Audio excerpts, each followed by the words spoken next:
Debut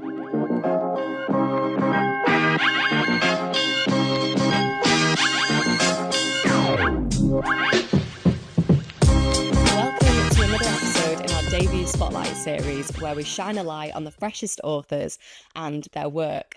Today, that spotlight is on B.A. Pepper and her debut novel, Daughter of Stone, which is out now, and links to grab your copy are in the show notes.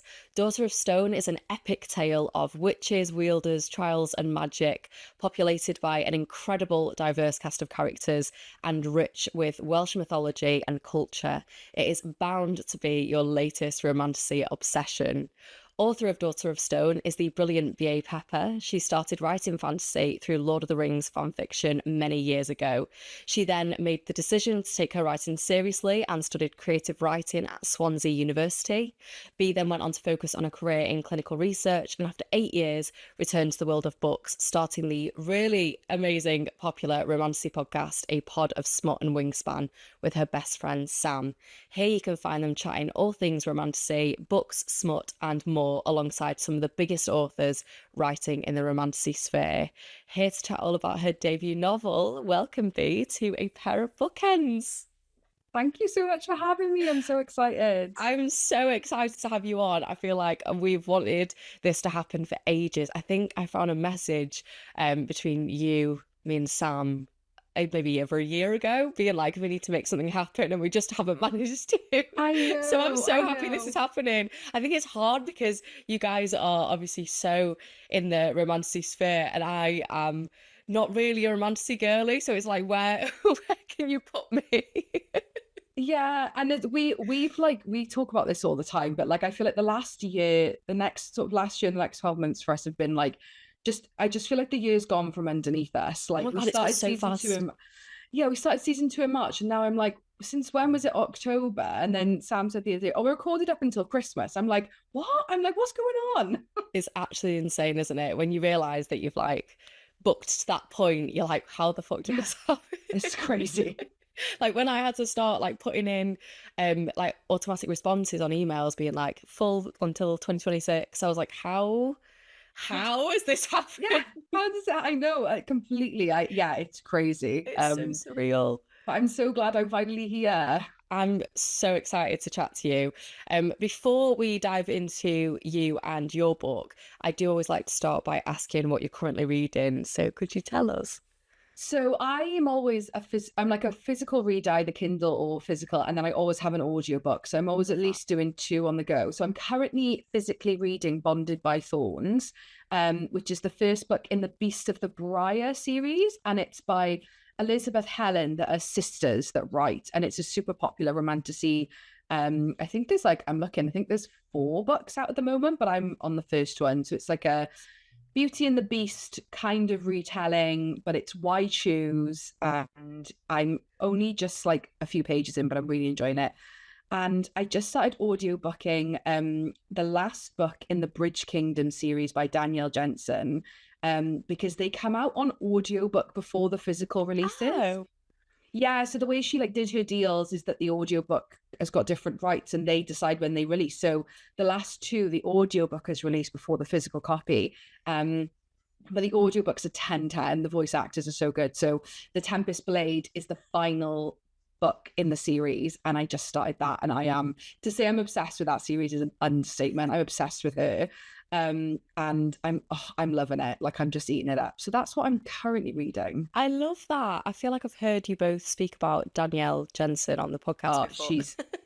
I bow to the greatness that is Danielle Jensen. We got to cheer for her when she did a Curse Carved in, because that's her other series, A Curse Carved in Bone, which is a like Viking romantasy.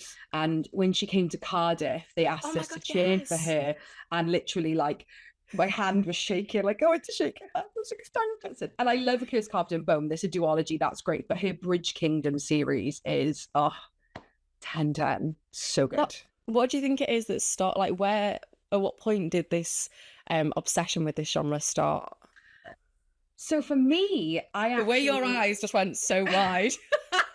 It's because I'm like, I love telling this story. But I feel like I've told it a million times. We're probably not, definitely not on here. But I was a reader growing up, I went to Welsh language school, but didn't come from a Welsh language speaking family, which is quite common in Wales, that the parents send their children to Welsh speaking school. And I don't know what it was, but some wires in my brain got crossed. And I don't want this to be like a bad representation of sending children to Welsh school, because it's a very good thing. It just, my brain just didn't compute. And although I am fluent in Welsh and I picked it up so quickly, in Welsh, everything's phonetic, everything in English is not. So my brain got really confused, and my English like spelling took a real nosedive, to the point where like they wanted to hold me back a year in school. It was like a whole thing. But my head teacher of my school, because it was like 50 of us in my primary school, it was tiny, started encouraging me to read, to try and improve my English and my spelling, because the more you read, the more you see it, the better, the quicker it sticks in your brain. And I just fell in love with fantasy, from a young age. And, I was the generation in my teens of, Twilight and the Hunger Games. And it was just, I was obsessed. Like, I used to paint myself with glitter when I was in high school. Like, I was that kid. And then I just got some really amazing English lit teachers and decided, do you know what, I'm going to go study this in a fashion in uni. So I did. My actual degree was American Studies, which is like politics, literature, and history. But I took a load of creative writing classes. I loved writing. But then unfortunately, doing a degree really like took it out of me, because I think having to study not fantasy and do all like the classics and Tess of the D'Urbervilles and stuff like that. And I know some people love that kind of stuff, but it just wasn't for me. And so I finished uni and I was like, this is just, I did not pick up a book for 8 years. I didn't read a single book. I couldn't do it. And I just completely fell out of it, stopped writing, stopped reading. And then it was only after my daughter was born in 2022. And I was in like really bad throes of postnatal anxiety, which I feel like there's a lot of focus on postnatal depression, but I'd never really heard of postnatal anxiety. And I was like up all night, couldn't sleep, even though she was sleeping, surprisingly. And I was like, I need to do something with this time. If I cannot sit and scroll on the internet and doom scroll about all these like scary newborn baby things, I need to do something. And I don't know what it was, but something came up on my social media about somebody posting about a book called A Court of Thorns and Roses. I knew nothing about it. I didn't know that it was fantasy. I knew nothing, but it was something about the cover that I was like, I think I'm going to read that. Like, I don't know what it was. And so my husband went and fished out a Kindle from our garage that was probably like 20 years old. And I downloaded it and I read it and I really enjoyed it. And I was like, okay, I'll read the next one. And that is where, A Court of Mist and Fury to this day is my favorite book of all time. It has such a like, I think it's like an emotional connection to me, because it was like my first.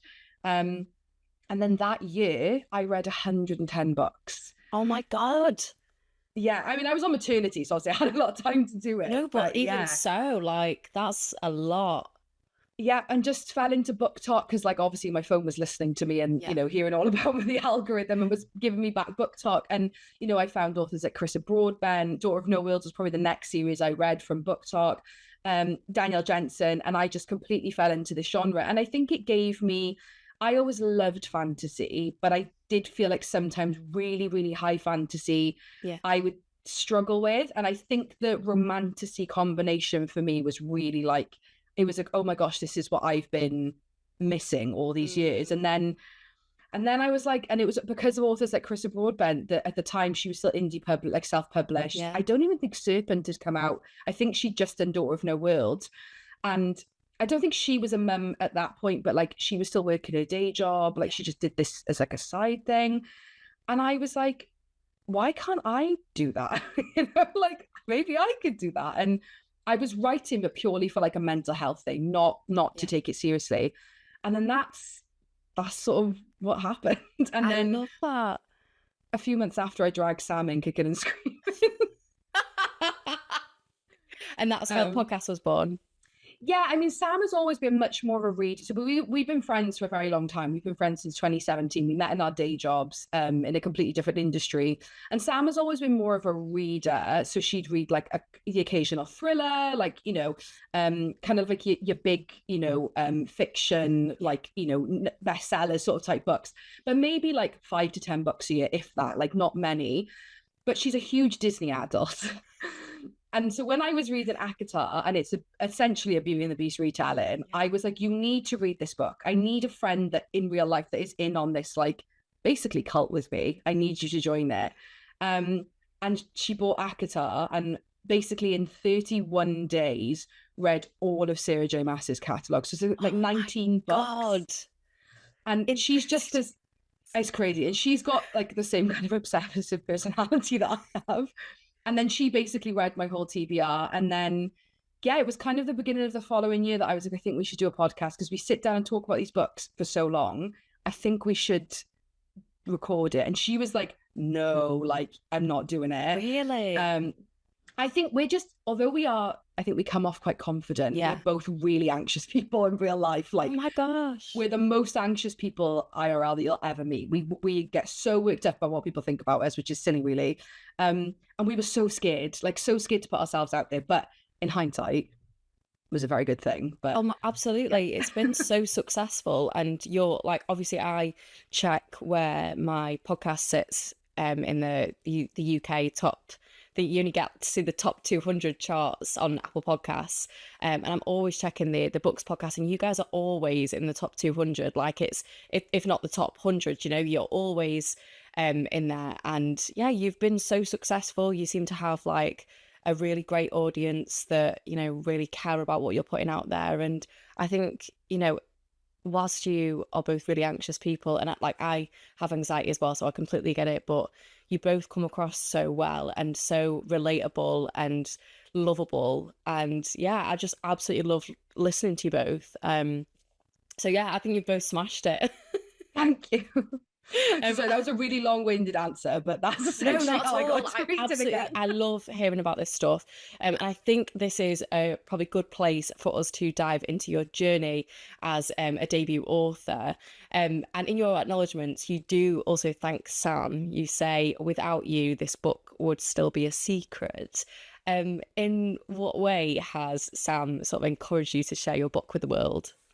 So kind of as I said, when I started back on this like rereading journey and rewriting journey that I kind of came back to in 2022, 2023, after my daughter was born, I started reading again, but I started writing again. And Daughter of Stone started as a university project when I was 18, a part of a creative writing class. It was like a prompt, something like, oh, write the first 1,000 words of a story that essentially gives the basic plot of the story in the first 1,000 words kind of thing. And I just loved the idea of a Welsh witch that came from a long family of witches that had no magic. That was just the basic premise in my brain. And so when I started reading again, I started writing when I was on maternity, again, purely for just like mental health, like, you know, getting me into a routine, doing something creative. And I was and it was always going to be this story because it was like an itch I couldn't scratch in the back of my brain for so long, but with no intention of it ever going anywhere. Like it was purely just for that reason.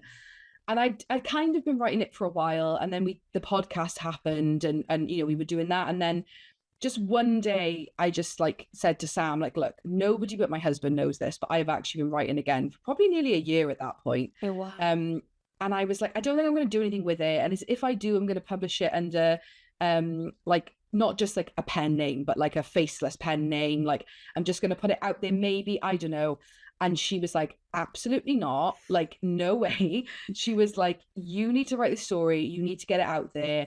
People need to read it. And like, I need to read it. And so, yeah, she was really the person who like lit the fire under my ass, to put it. And then it was probably at the end of 2024. So last year, I said, because every year would come and I would get gutted that it wasn't the year that I was publishing. And I'd be like, oh, I really wanted to do it, but I'm not like locking in. And then the end of last year, I was like, right, I am not allowing 2025 to go by and it be another year that I have not published this book. And yeah, Sam, you know, she's my biggest cheerleader. She alpha reads everything. I wouldn't even say beta reads because she reads everything the second it gets written. And yeah, I mean, to be fair, if I was your friend, I'd be like too impatient. I'd be like, pass it over now.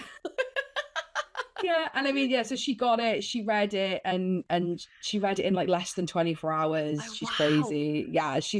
Yeah, I love her. And yeah, and it would still just be a secret. And she'd start talking about it on like TikTok lives, and she'd tell our listeners. And so then, you know, a few weeks later, they'd message like, oh, so what's happening? Like, are you writing this book? And I'm like, oh, maybe, I guess so. Yeah, so I 100%, if it weren't for her, this book would never have seen the light of day. Oh my God, I love that.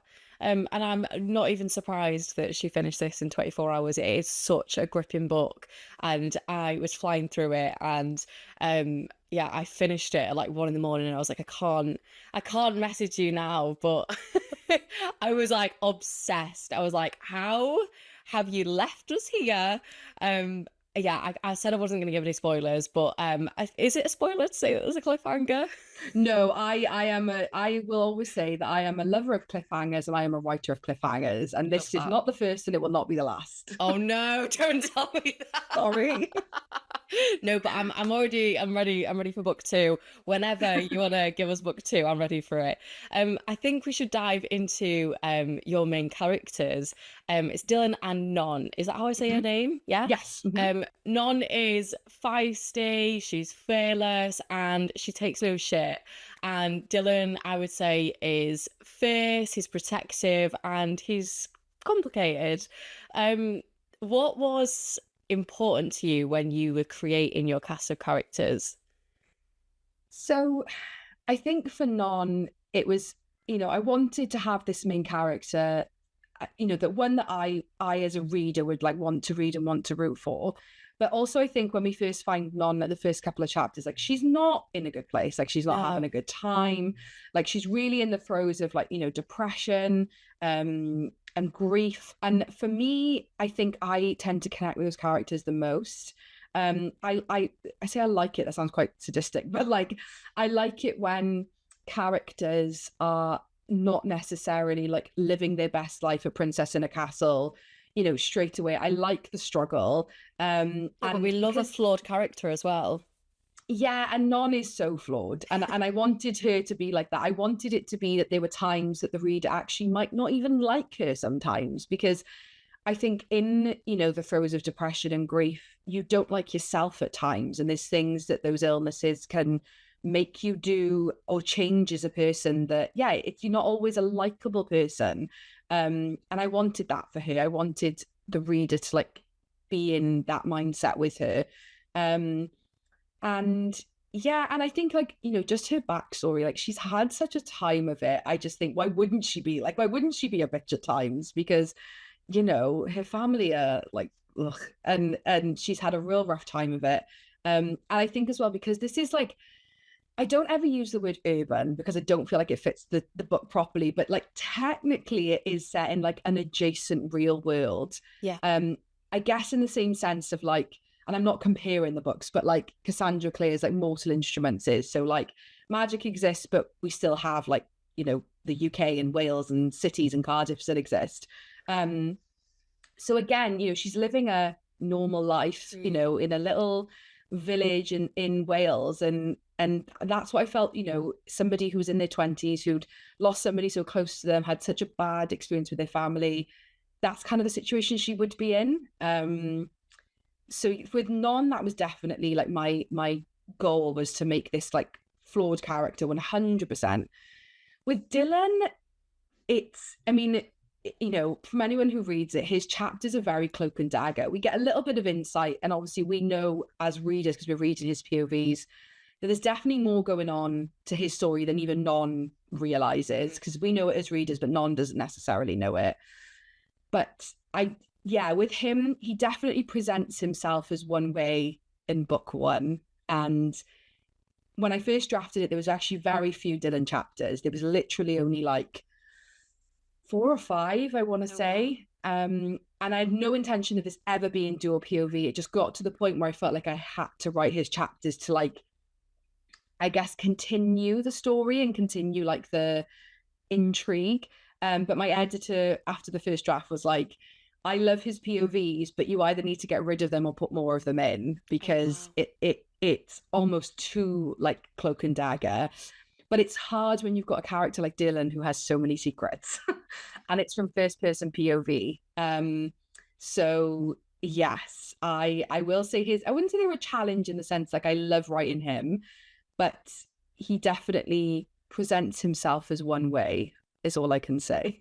How do you find it though, like only revealing certain aspects of a character? Like, do you just have the urge to be like, oh, I just want to tell everyone everything? Or are you like, no, I really want to hold back and I'm the make other people way.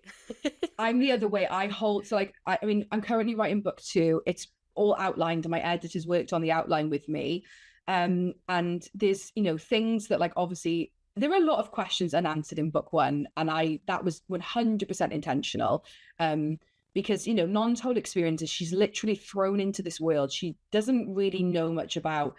And again, I wanted it to be confusing, because if you were experiencing that, you wouldn't know everything that's going on. You're not suddenly going to fully understand like political systems, within weeks of being somewhere. But I knew that and definitely in book two, we definitely get a lot of those questions answered. But there was definitely things that my editor was like, you're really making people wait for that answer. And I'm like, yeah. And as I'm writing it now, I'm like, there's one big one that I think, like, for me, I'd initially plotted in that it's right at the end of book two, but I am starting to think now, I'm like, am I almost, like, to put it rudely, like edging people a bit too much? And do I need to give it a little bit sooner? Because I've made people wait a whole first book, let alone the second book. But I'm actually the other way. I like to keep all my secrets. Like, I like to draw things out. I'm an overwriter for sure. Like, that's... You're very good at building tension, I will say that. Oh, thank you. Yeah, I mean, that final scene is so cinematic that I was like, this has to be adapted one day, because it is just so, like, you can literally like visualize everything, and it just, yeah, there's no other way to describe it than cinematic. It was just so powerful and incredible, and I was like looking at the page numbers go down as I was reading it. I was having to read it on my phone, and while I was reading it, I was watching the page numbers, and I was like, there's no way that this is about to finish. I was like, how are we going to do this? And then I read the last page, and I was like, oh my God. Oh, I literally turned over to my boyfriend. He was trying to go to sleep, and I was like, babe, listen, like, it's just finished, and it's like chaos. It's pure chaos. So I was like, I don't understand. Like, I need to know what the next book is. I need to know what's going to happen. He was like, babe, Yeah. chill. So again, like, in the initial first draft, the first decent draft that, like, Sam read, the ending was always the ending. I've always known, like, it's always going to be a trilogy in my brain. I've always known the overarching beginning, middle, and end in terms of, like, the trilogy, and also the beginning, middle, and end of book one. And I always knew that book one would end the way it did. But I actually, and this is one thing that I'm so bad as an author, I get in my own head terribly.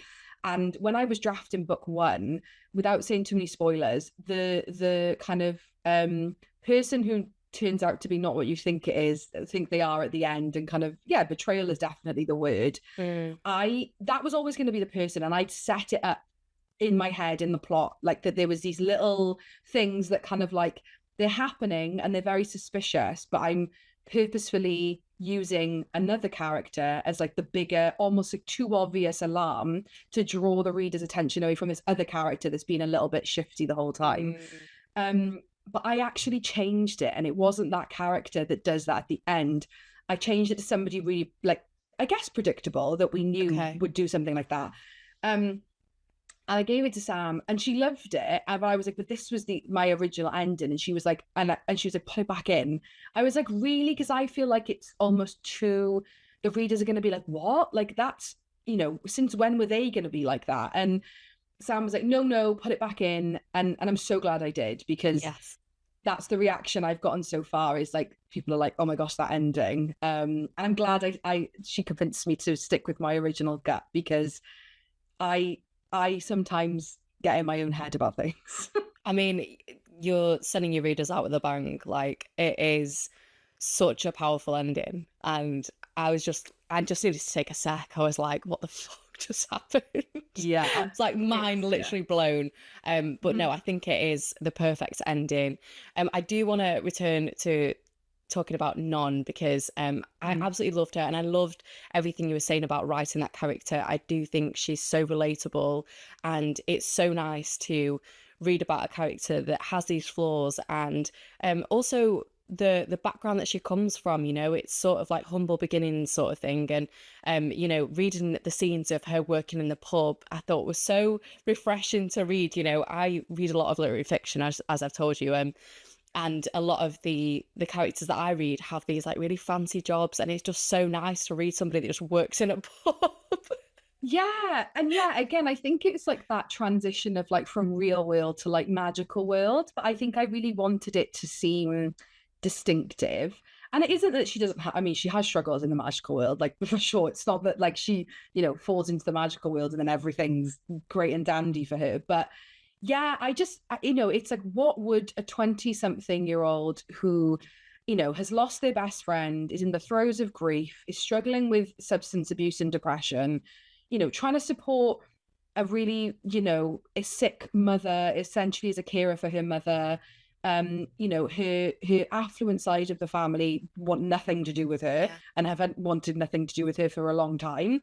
Um, you know, how would she be doing, you know? And again, it was like, I kind of wanted it to be this representation of like, you know, she is in her mid to late 20s and she doesn't have it all figured out, and Mm, that's okay, you know. yeah. Again, I didn't, like you said, I kind of didn't want it to be, and I love reading, like I love reading like a princess in a castle romantasy, you know, I rule the kingdom trope, like I love it, but it just didn't feel right for her, you know. Mm, She's messy, she's foul-mouthed, and it just didn't feel like the right setting and background for her to turn out the way that she does. yeah. Um, so yeah, you know, her working in the Pig and Poodle, which is the pub that she works in, was, there was actually a lot more scenes in the real world in the original drafts. And I had to cut Wow. so much of it because I was like, it needs to get going quicker. Yeah. Like we're like, you know, when I was looking at the percentage, I was like, way too far in, and we're not like cooking, if you get what I mean.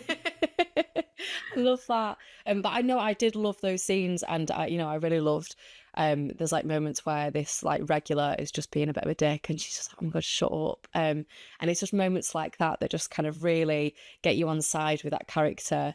And yeah, I just really love her. I want to talk about the grief aspect, which you have briefly mentioned. It is a theme that runs throughout this book, and she is learning to kind of live alongside grief. And as you said, she's lost her best friend, and there is a really beautiful. I'm gonna be really careful about spoilers, but there is a really beautiful way later on in the book where people honor their dead, and it's a really beautiful way to do that. I hope that's not a spoiler. But I No, no. wasn't sure if that was based on a real thing, the way that they honor their dead. Is that based on a real thing, or is that? So like yes and no. So Nos Calan Gaeaf is like you know, it's essentially like it's the night before Halloween in Wales, but like Calan Gaeaf is the Welsh term for Halloween, for want of a better term. And I'm certainly no expert in Welsh history and mythology, but I am obsessed with it, if that kind Yeah, of makes no, sense. passion definitely And shines through. and a huge inspiration for me is the Mabinogion, which is a collection of Welsh folk tales that, you know, were originally just told through word of mouth for thousands of years. And eventually, in I think the early I want to say the 1900s, somebody sat down and translated them and wrote them down. And subsequently have been kind of adapted and rewritten and various versions. But it's essentially a collection of 4 smaller books, and they call them triads or triads. And you know, you have like King Arthur features heavily in them. You know, there's kind of, you know, giants and you know, beasts and princesses and all these things, and it's like the perfect fairy tale collection, I guess. And Norse Calan Gaeaf mentions in that as like the thinning of the veil when it's at its thinnest. So in terms of like Welsh tradition, from what I've experienced, it isn't necessarily something that my family or people that I know celebrated in that specific way, where, you know, you place things on an altar. But I'm also somebody who practices witchcraft. So I guess I kind of took it from that aspect of like honoring somebody at an altar, placing things that mean things to you. And it kind of made sense to do it on a night that traditionally is celebrated as the thinning of the veil, because, you know, what better way to speak or for them to hear you than that kind of event. So it was kind of like a hodgepodge of two sort of like cultural things I sort of like smushed together. But I mean, yeah, it felt like the appropriate time to loop back round, again, not a spoiler because it's right at the beginning, but her best friend has passed away. And it felt like the appropriate time to loop that back round. Yeah. And also showing Non, she's so vulnerable. It's such a raw thing, even though it didn't happen that long ago, but it did happen that long ago for her. And it also then, kind of in like a plot way, gave opportunity to reveal things about other characters that, a good like sort of little Easter eggs to put in for further books, I guess. Yeah, 100%. And I think, through her, it's Katrin, isn't it? Mm-hmm. Yes. Yeah. Katrin is a friend that she's lost, and I think we definitely see in this book how important friendship is to Non. And I think she describes Katrin at one point as her platonic soulmate. Would that be about right? Mm-hmm. Yeah. Yes, absolutely. Was really moving, and I've definitely had friends that feel like that to me, and I'm sure you have. Even just listening to you and Sam, I'm like, you've got that kind of connection. Do you know what I mean? But yeah, Catherine is obviously somebody that's been such a big part of her life. And then when she meets Jazz, I feel like Jazz is a friend that Non also develops this amazing connection with. Do you want to talk a little bit about the friends that Non makes along the way and why friendship is so important to her? Yeah, 100%. I think, when Non comes to Llwynon, which is like her family's like ancestral home that she never knew that they had, and it's this big, massive fuck off castle. She's lost her best friend, and she talks about it. That she's one of these people that like found her platonic soulmate at a young age. They locked in, and that was them like set for life. And she would kind of get a bit bullied sometimes, as people would think that she was like obsessed with her, and but for them it was always platonic, and they had such a deep love. So I think when she comes to Llwynon, she's very much not wanting to find that again. I don't feel like she's looking for friendship ever. Yeah. But Jazz was a character that as long as there's been Non and Dylan, there's been Jazz. Like Jazz was for me, I always say like the I guess in a way a main character that I never intended. And yeah, and I worried again writing Non and Jazz's relationship because it is very flirty in the beginning, and I that was again not intentional. It just Jazz is just the type of character that like when you write them, they just write themselves. And I worried again that was like confusing for people. But also like I was like, they're young, like Jazz is hot, Non's hot, like why wouldn't they? Yeah. But I think sometimes they can be a relationship can start like that, but still develop platonically as well. Yeah. And I wanted that for Jazz to kind of tread that sort of like line, I guess, with Non, because I think for me, and maybe this is just me, but it's almost like a familiarity thing as well. That Non feels comfortable enough with them that they can be like that and flirt a bit. Like she's kind of in like a fuck it era, so I guess like but yeah, the friendships I think are very much. I feel like Non is reluctant, but I think the characters that she meets, particularly Jazz and Jazz's two friends, Ade and Alau, are just the type of characters that like worm their way into your hearts, particularly Ade. Like he was just like, oh, like there's just no way you can't not love him, like he's literally a golden retriever. And even Non with her hardened heart and her like, armor up, it's like, I can't not like you. Like you're too much fun. So yeah, it was very much, I guess, like Non does form these bonds, but she's reluctant because she's very got her guard up, and rightly so. I mean, yeah, fair. Good. There is so much that I want to speak to you about, but I really want to talk to you about the fact that the very essence of your book is Welsh, and it's full of the Welsh language and mythology, as you've mentioned, and I loved seeing it on the page. My granddad, who passed last year, was Welsh, and he would do this really annoying thing where he would just sometimes sit in his armchair and just like rattle off like Welsh phrases or words, knowing that I wouldn't understand what he was saying, and he would refuse to translate it to me. He would just say it and be like, I'd be like, right, okay, cool. So it was really nice to just to see those words again, because obviously I don't hear him Mhm. say those things anymore. And there was a really beautiful word, and I can't pronounce it. It's hireth. Hiraeth. Hireth. Okay, great. My Yeah. pronunciation's shit. Sorry. That's Um, okay. but I believe it's the definition. Sorry, you wrote in the book, its definition is the feeling of homesickness for Wales. And you write, a teacher once told me about droves of people emigrating back to Wales during the turn of the century, claiming it was due to their yearning for the homeland, which I just thought was a really, really beautiful thing to just learn. And I'd love to know if there's actually any other Welsh words that are really special to you. Yeah, I mean, Hiraeth was like it had to be in there. It's actually quite used a lot in like general culture. People tend to like use it, but they'll sort of use it. It does specifically, and again, like I hope I'm quoting my Welsh history right, but it does specifically reference a yearning or a longing for Wales as your homeland. So I think sometimes people use it as like just a longing for somewhere, but I do feel like in my understanding the definition is Specific. specifically, yeah, Wales. So that had to be in there. And that is true. That is actually a thing, that there was a huge turn of the century push for people going back to Wales. And that's what some people, put it down to.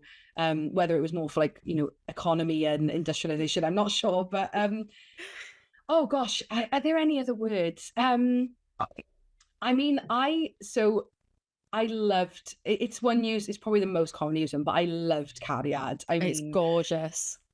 yeah, I'm not, again, in Romantasy you see a lot of like pet names, and I'm never here to poo-poo it. I'm never here to yuck anyone's yum. It's not always something for me. I don't mind it when they're words that make sense. So I Yeah. guess like, if we're talking Akatar, darling. So it is like a natural term of endearment. I'm not always a lover of nicknames, Yeah, yeah. but I needed something. Like I needed something for him to call her. And I went back and forth with so many different ones. And because again, to me, like, because I understand the word cariad, like, after a while, as difficult it is, like, Welsh just start to sound not overdone, but, in the UK, like, if you were to call someone love, it isn't like, I always say this, like, you get it in a lot of romantasy books where they call each other love. But to somebody from the UK, you just hear it as like a sort of like derogatory Oh my term, God, like, yes, all right, literally. love, like you're okay, love. Yeah. Um, It's a way to like flatten somebody down. Yes. So that was because to me that was my concern. But then when I went with it and I was like, we're going with it, this is what it is. And I'm so glad I did, because so many people have said how much they love it. So Kayed is one. I'm trying to think of like another. Um so they're not so much like words that necessarily mean something, but the odd one and the odd thee, which is kind of two like like powerful beings that have been missing or long gone in this story, again originate from the Mabinogi. They're actually two witches that are referred to as the odd one and the odd thee, that I think King Arthur fights at one point. But I love that, because odd thee and odd, so thee and wen in Welsh, thee is black and wen is white. So I love that it's like a short little term that says everything it needs to say. Yeah. Again, might not mean anything to anyone who doesn't speak the language, but I just loved the snappiness of them. When I read it in the Mabinogi, I was like, yes, using that. It was just so nice to read it on the page. And Cariad, I can't even pronounce it right, so I'm not No, going that was to. Sorry. excellent. Thank you. I just love that term of endearment, and I'm the same as you. Like, I don't like it just being used for the sake of it. And I say this, but me and my boyfriend, like, we don't even use each other's names anymore. Like, we just shout babe and hope Okay. that the other one will hear it. So even Yeah. though that's like our friends find that really cringe, and we're not hmm trying to say it in a cringy way. It's just we've hmm always used that word. But yeah, when I read it in books and there's just kind of not a point to it, I'm like, oh, but that made so much sense to me. And yeah, I just thought it really added something special to this book, which I loved. Yeah. In terms of their romance, what would you say are the tropes that you love that were kind of non-negotiables for you? So I feel like I I don't think any writer ever writes to tropes. So when like we think of ideas, I'm not thinking I want to write this like an enemies to lovers, so I'm going to write this type of story. I think, the story happens and then these tropes naturally like happen. Yeah. Um So for me, it never felt right that Non and Dylan's story, particularly in this book, would ever, as much as I'm a lover of enemies to lovers, and I know it's such a loved trope in the romantasy genre, it just didn't feel right in this book because there just didn't feel like enough Non coming into a world that she knows nothing about to then have an enemy kind of didn't, it just, the pacing, like it didn't feel genuine because, unless it was like, like her grandmother, that I think is safe to say, like that's an enemy situation. Yeah. She doesn't have any relationships with anybody outside, so, or within that world. So that's why I always say like rivals to lovers for this book 100%, but I actually love it because I do feel like it's an accurate explanation of their relationship, and I don't want people to go into this thinking that they're going to get enemies to lovers, because that just is not the case. Yeah. I without giving too much away, book 2 is a different story. But I think, once you got to the end of this, you'll understand why. But it felt like I knew it was coming, but I just felt like doing it in book 1 was just too, we just didn't have the time for them to hate each other. I mean, she's annoyed by him and like, like he gets on her nerves, but she certainly doesn't hate him by any means. She just tries to she tries to hold back though, doesn't she? She tries to like not give in to whatever this connection could be. 100%, yeah. And I mean, and he does, like the carrier thing, as much as he does use it genuinely, he does it as well to irk her 100%. Like it's 100% to like wind her up without a doubt. And she says it at one point, like, stop calling me love, like stop it, like use my name. And what other ones? I guess the trials is a trope, and I'm a lover of trials. I think people always say it's a very done thing in romantasy, but I don't care. I will read it forever because I think it's got framework, but it can be so different. I think it'd be so vastly different. So again, when I always knew I wanted trials in the first book, but I wasn't going to do it because I was so worried that it was overdone. And then I was like, no, I'm going to stick to my guns. And I'm so glad I did, because I think it was a way to incorporate Welsh, creatures and mythology and lore into the trials, which I'd like to think gives it a bit of like a fresher take, but it's still, like an arc and a familiar type of story for romantasy readers to still, it's that balance of like new and something that's comfortable, because I as a romantasy reader love a bit of both. So I think trials is probably the other thing that I loved about this. I love that. I mean, the trials are so kind of epic. And I think one of the most challenging things for a fantasy, romantasy writer is creating the world of your novel and creating those magic systems. I think is something that you have to put a lot of kind of time into, and I imagine a lot of writing outside the actual story on the page. You're having to like make sure that everything's sort of mapped out and works, and I'd love to hear about what it was like for you creating your magic system and sort of world of your novel. Was it that your magic system was inspired by a lot of like Welsh mythology, or did it kind of stem from other things? I'd love to hear about that. Yeah, kind of a bit of everything. So I in my prep for when I actually locked in and started drafting Door of Stone, I reread the Mabinogion a few times. So like I pull elements from there, like, the odd one and the oddly that I mentioned. I loved them as being like these sort of figures within this world that were not gods, but like the closest thing to a god in this world. The pantheon of gods, which is only brief, and not everyone is mentioned. The glossary does reference everyone, but only a few are mentioned in book 1. Almost all of them are from the Mabinogion as figures, not necessarily gods, but as figures. And, the Mabinogion does have these 2 warring families of Dawn and Clear. Most of the people that are noted as like gods, the children of Dawn, were actually, children of Dawn in the Mabinogion, the same with Clear.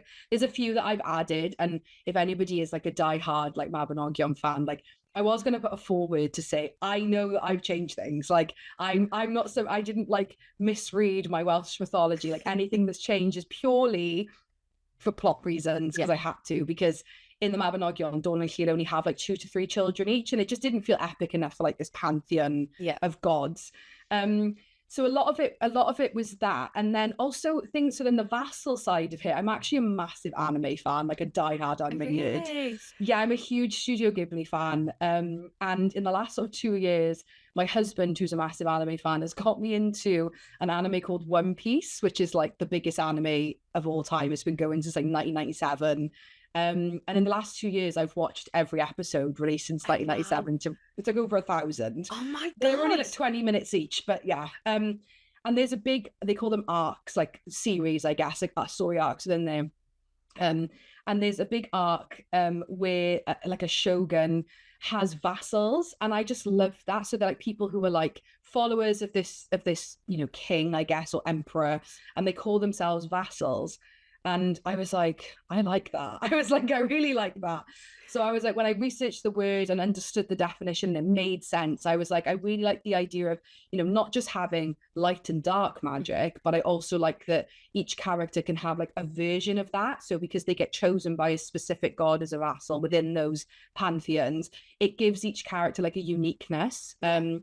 And it isn't so much explained in this book, but it is something that I am explaining much more in book 2. And it's not a spoiler, but multiple people can be chosen by the same god. So you can have 3 or 4 people chosen by the same god. We don't have that in book 1 just yet, but the power can look different in every person. I guess the same way that, every person's individual. So I just like the idea of, it gave me, light and dark magic, which I love. I mean, as a fantasy reader, it's such a a favorite for everyone, but then it still allowed me to add in this Welsh aspect of like the Welsh gods and make each person's magic unique.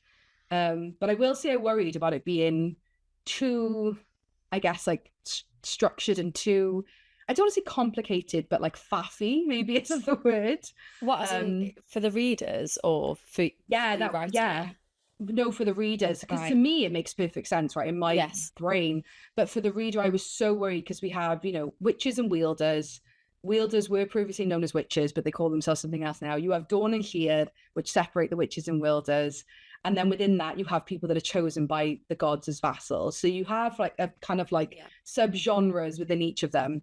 And then you have people like Dylan, again, not a spoiler, and then we have covens. So then different covens tend to have a majority of the type of, magic that they are. And then you have like the Western coven, which is predominantly witches, but Dylan isn't. So again, it was a bit like, I was worried it got a bit like convoluted. Fair, with all the layers. I think you don't need to understand everything about every book, though. I think the way that you've written this book it feels very accessible to me as somebody that doesn't read a lot of romantasy or fantasy. It felt like, I was aware that this was a very layered sort of world. But I really enjoyed just kind of handing myself over to you and letting you take over. And I think that the story is so gripping and enjoyable to read that it kind of the stuff I don't understand, it didn't really matter. Do you know what I mean? Right. So Yes, 100%. And that's something I've learned, is to like trust your readers. Because I am an over explainer. So that was something my editor was like, you need to trust people. And also, like you said, it doesn't matter that you don't understand every single aspect of it.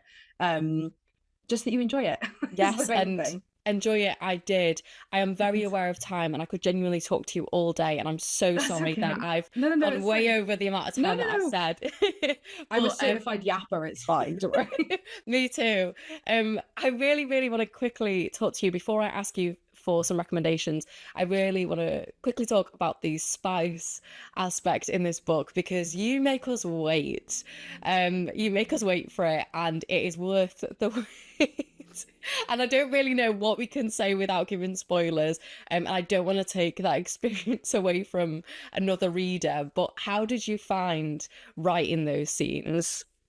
So you'd think, as somebody who reads as much smut as I do, that would be like, like the easy, but it actually was probably the hardest chapter to write. And I think for me, again, I don't like waiting too much, like for my first kisses, and I don't feel like I make the reader wait too much for this. Sorry, No.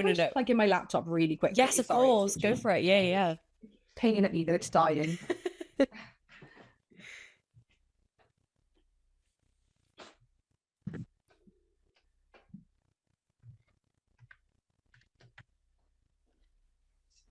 Now I can stop picking at me. No, I didn't feel like you made us wait for the kisses. I'm talking. Yeah. So I didn't want to rush it. I didn't want it to be too soon. Fair. But I also wanted to give the reader something in book one, because I like a slow burn, Yeah. but it didn't feel right for Non and Dylan in this book, because without giving too much away, like, you know, he has his motives, is all I can say. And it certainly isn't disingenuous. Like, he feels what he feels is genuine. There's no like cloak and dagger about that. But it is a very, and some readers have said it's quite insta-lust. And I'm fine with that, because like, he's hot, she's hot. They're both single. Like, she's having a time. Like, why wouldn't she? You know, like, again, that's always my thing of like, why wouldn't she? So yeah, writing it was really hard. It was one of the last chapters I wrote, because I wrote this chronologically. Right. So with it being towards the end, it was one of the last chapters that I wrote. Yeah, it's difficult, because as somebody reads it so much, you think it would come easy, but it actually didn't. I wrote it, shut my laptop, and walked away. Like, I could not go back, and I just like shut it, stepped away, and was like, I need a break. I actually edited that. There wasn't much editing that at all. Not necessarily because I think, oh, like, I was doing so well and it was so good, but I just couldn't bring myself to keep going back. No, But that's so fair. I think it needed to, like, it is what it is. I actually do really enjoy it, and I love it, and I'm really happy with it. It is like, I just, you know, put it in there and like, that'll do. I always knew that it was going to happen the way it did. I wanted it to feel like this, just building so much that it kind of isn't like you know, there's not much talking, I guess is the way to say that. They're both so pent up, and not just sexually, but like, just emotions are so high, tension so high, that they just needed it, you know, they needed the distraction. And that was, yeah, and that was it. And you know, incorporating the things that I do, two things particularly, without giving too much of a spoiler. One of them, actually, no, I can say this because I say this out loud. Like, I say this on social media. Like, there's magic involved in There is it. magic. Of course there would be. And that was like a given. I knew that that had to be involved. But then the other sort of thing that's involved, I knew that it would be really contested. Some of my beta readers were like, oh, I don't know how I feel about this. Like, don't know how I feel about that. Is it a bit, not necessarily cringy, but just like, there's a lot of logistical things. And I'm like, at the end of the day, guys, this fantasy, right? Exactly. Exactly. And again, I wanted to read the book that I wanted. So I wanted to write the book that I wanted to read. So I stuck with it, and I really love it. People might think it's a little insta-lusty, but I mean, if there was like a 7-foot redhead tattooed witch in front of me, what else are you going to do? What are you going to do? I was listening to one of yours and Sam's episodes, and you were talking about, I don't know which book or sort of characters that you were speaking about, but it was, you were basically talking about the fact that they just have sex all the time, and it's because they're battling, and it just makes them really horny, and they just end up like going off the battlefield and like doing that. And I think when you're in this sort of high tension situation all the time, you're bound to need a release. Yeah, I can't remember what that is. The only one that comes to mind is From Blood and Ash by Jennifer L. Armentrout. And in the second book, not a spoiler, but there's like a battle scene, and then they like are like, we need to do it quick in the middle of this battle scene. They go into like an abandoned carriage. That's it. Like, that is that one. Yeah. It's the second book in From Blood and Ash. I love it because I don't know, I think sometimes people, particularly in fantasy, as much as I like there to be realistic things that you can relate to, I think sometimes people do try and put too much real world logic behind it. And the reason why I read fantasy, and I seldom read anything else, I've read like 3 contemporaries in the last year, and that is it. Like, I'm a fantasy reader through and through. I want to forget. Like, I want to forget the world around me. I want to immerse myself in this book. So no, of course it isn't something you're gonna do. Like, if you just had a massive argument with your family, you're not gonna find your partner and be like, do you want a cookie in the bathroom? But why can't you in a world with this dragon? Exactly. You know? It's good escapism. Exactly. And that scene specifically is very satisfying to read. I thoroughly enjoyed it. I thoroughly enjoyed the use of magic in that. And I'm really excited for more from you. Before we dive into some quickfire recommendations from you, what do we have to look forward to with book 2, or are you giving us nothing? I can give you a little bit of something. I mean, I'm in the throes of writing it, so it isn't finished. However, it is pretty much outlined, provided I don't decide to like go off on something crazy and my head still be like, what are you doing? What can we expect from book two? I can say without too much. I mean, again, if you've read book one, it probably doesn't come as a surprise, but book two is 100% enemies to lovers. I mean, I feel like I can say that it's definitely, whether that means it's for Non and Dylan, I can't say, but I can say that enemies to lovers is very much a big feature in it. What else can I say about book two? I think we do get a lot of answers. There's also a lot more heartbreak. And all I can say is, if book one's cliffhanger felt like, oh my gosh, I need the next book, then I think book two is gonna, I think for me, surpasses it. Oh my God. Don't. So yeah, I've always known the ending of each book, like the beginning and end of each book has always been in my brain. And the ending of book two, again, it's one of those ones that my editor was like, okay, and I feel like I went with my gut in book one. I'm going with my gut in book two. And all I can say is just be prepared. Oh my God, I cannot wait. I'm so excited. I have absolutely loved chatting to you today, Bea. But before I let you go, I'd love to get some recommendations from you because you are our romantasy expert. So what have you got for us? Oh, I mean, obviously ACOTAR. I mean, everyone talks about it. And I know it's very over recommended, but like I think for me, what I love about it is it's for people who maybe loved reading when they were in their teens and then kind of like, I wouldn't say fell out of love with it, but like was struggling to find books that gave them the same emotional feeling that some of like the YA fantasy did. I think ACOTAR is the perfect balance for anyone wanting to consider fantasy without getting too overwhelmed by it, because it's a very soft magic system. It's a lot more romance heavy without people maybe realizing. The court system is robust but not overcomplicated. It's got some phenomenal character arcs in there. I mean, Nesta Archran's character arc to this day is my all-time favorite as a Nesta girly, so I always recommend ACOTAR. I mean, Daughter of No Wheels by Carissa Broadbent is like, a lot of people, Serpent to the Wings of that, and I love Serpent, I love those books, but Daughter of No Wheels trilogy or the War of Lost Hearts trilogy is like chef's kiss fantasy, high fantasy. I haven't read this, so I need to read that. It's just so good. The MMC in that, Max, is in my top 5 MMCs of all time. Stop. He's outstanding. What else do I love? I'm looking at my shelves. Pen Call Spark of the Everflame, the Kindred Curse saga, a delight. If you've just finished ACOTAR and you're like, what do I read next? Read Pen Call. Raven Kennedy Plated Prisoner series. It's a finished series, 6 books. King Midas retelling, chef's kiss, so good. The Sacred Stones trilogy by Kate Golden, so A Dawn of Onyx, A Promised Peridot, A Reign of Rose, completed trilogy, so good. And I do sometimes like dabble in a bit of YA. I'm a huge fan of Holly Black, so I love the Core Print series. I'm actually going to a sign-in next week. I'm so freaking excited right now. And The Six of Crows by Leigh Bardugo, Six of Crows, Crooked Kingdom. I've not read the first 3, so you don't need to read the Shadow and Bone trilogy, right? But the Six of Crows, Crooked Kingdom duology is just so good. I mean, I've literally got like 1,000 here, so I could go on for forever. But I'm genuinely obsessed. These are such great recommendations. I haven't read is it Leigh Bardugo? Is that how you say it? Leigh Bardugo, yeah. And I've heard so many good things. I feel like it's just a name that keeps cropping up, so I definitely need to get to those books. I'm lacking very much, Bea.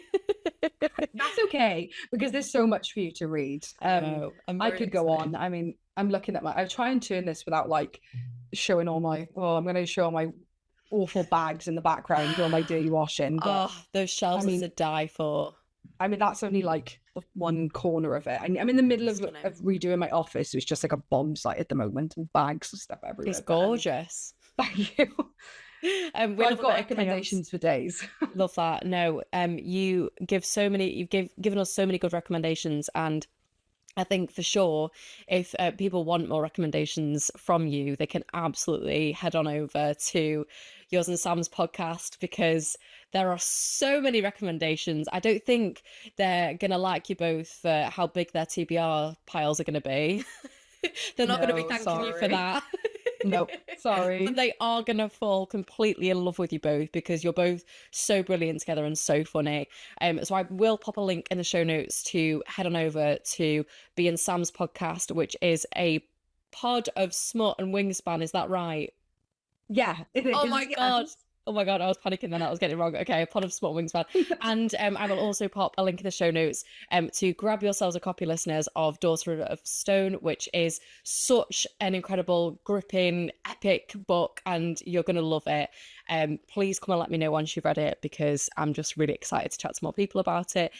Bea, where can they find you on socials? I am on Instagram, TikTok, Facebook, b.a.pepper author. And yeah, that's me.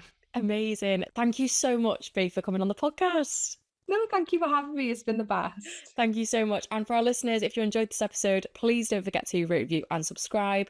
And if you want to give us a follow, you can do so at A Pair of Bookends Pod on Instagram and at A Pair of Bookends on Twitter and TikTok. That is all we've got time for. Thank you so much for listening. Thank you again, Bea, and goodbye.